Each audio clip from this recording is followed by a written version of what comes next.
Listen, 2024 is approaching, and if you make videos like me, then you probably see that things are changing really quickly. So we need to keep up to date with what's trending and happening in the industry and even try to get ahead. So I'm gonna share with you my thoughts on what's important to know in 2024, and we're gonna start it off with number one, AI!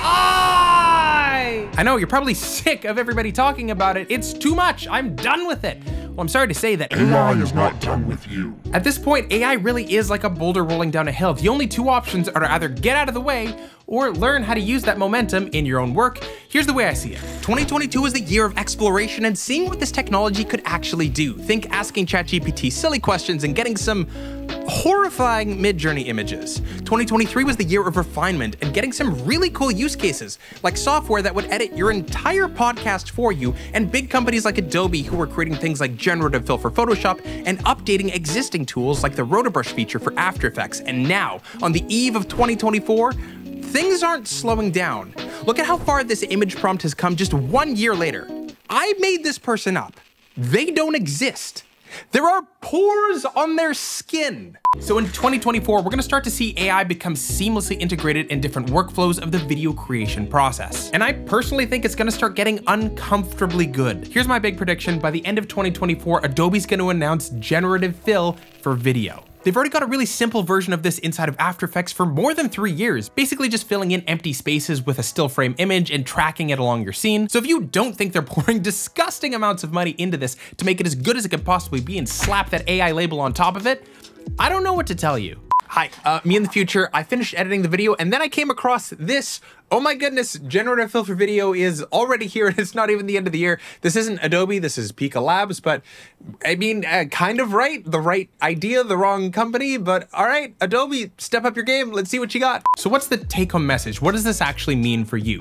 Well, it means that it's never been easier to create or edit a video. The barrier is constantly being lowered for what it takes to create something, even if that something is just typing in the video that you want to see, which means that as time goes on, you're gonna have to spend less time on the technical skills of video creation and more time making sure that you have the cleanest ideas and the best story in order to stand out from the crowd. At the end of the day, when everything becomes easier to do, the good storytellers are gonna be the ones who win. But we are all still human, which means that we do wanna blend in, do what's trending and what everybody else is already doing. So let's take a look at some of the more defined styles that are gaining momentum into 2024. Now there's way too many styles to even be able to list out, and technically somewhere around the world, somebody's using at least one of each of these. But one thing that everybody is looking to achieve with these is to create a big, bold impression and to gain the attention of their audience. And there's no better way to do that than with 3D. It used to be a really big trend back in the day, but it was really tough to make it look good. But now it's getting way easier to create and to implement it in a way that actually looks pleasing to the eye,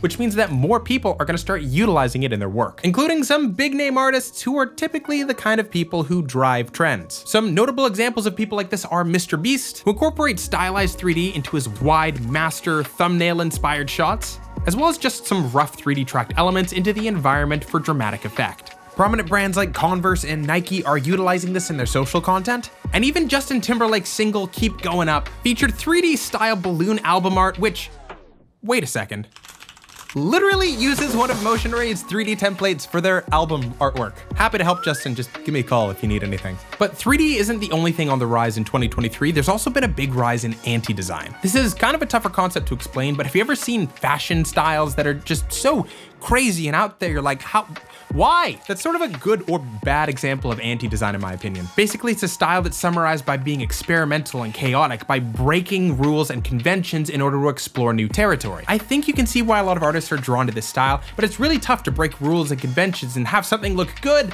when those rules and conventions were there to help you make something that looked good. This is why anti-design seeks to do all that while still retaining the beauty of that piece of art. Now, doing all of that probably really sounds tough, and it is, and that's why I just use a template. It makes everything a lot easier. But I think one of the biggest trends that I've noticed is that when it comes to people or brands or names that you would think of as having a really strong brand identity, seem to be casting that a lot to the side when it comes to their content. It's focusing on fun and feeling over brand identity and a consistent look. Now, don't get me wrong, this isn't telling brands to suddenly start changing their logo or make their website neon yellow just for fun. Instead, it's a recognition that, at least when it comes to their social content, people are way more likely to dislike a video that's boring than a video that uses the wrong font or doesn't get the brand hex color exactly correct. Strong companies like Red Bull focus on creating a feeling, and at times don't even have any logos or beverages or any sort of brand elements visible in their content at all, because they're solely looking at creating that feeling. It doesn't matter if you're a BMX biker or a Formula 1 race car driver or somebody who's cliff diving out of a helicopter. Red Bull puts out seemingly very different content, but they're all focused on the one core principle that Red Bull cares about, which is putting out videos of athletes pushing boundaries. Or if you read their mission statement, giving wings to people and ideas. On a more practical level, YouTube creators like Good have been incorporating things like motion graphics and templates that are different for each individual video, but make sense in the context of that individual video. In this way, they're prioritizing not brand consistency, but that idea of having fun with each new video, which in a roundabout way makes their good storytelling, their core identities and values, and just who they are as people, the thing that people keep coming back for. And at Motion Array, we've got more than 1 million assets covering countless different styles that you can use to create that feeling for your audience. And you can check those out at the link in the description below, right after you check out how to use AI in your next video. I'll see you over there.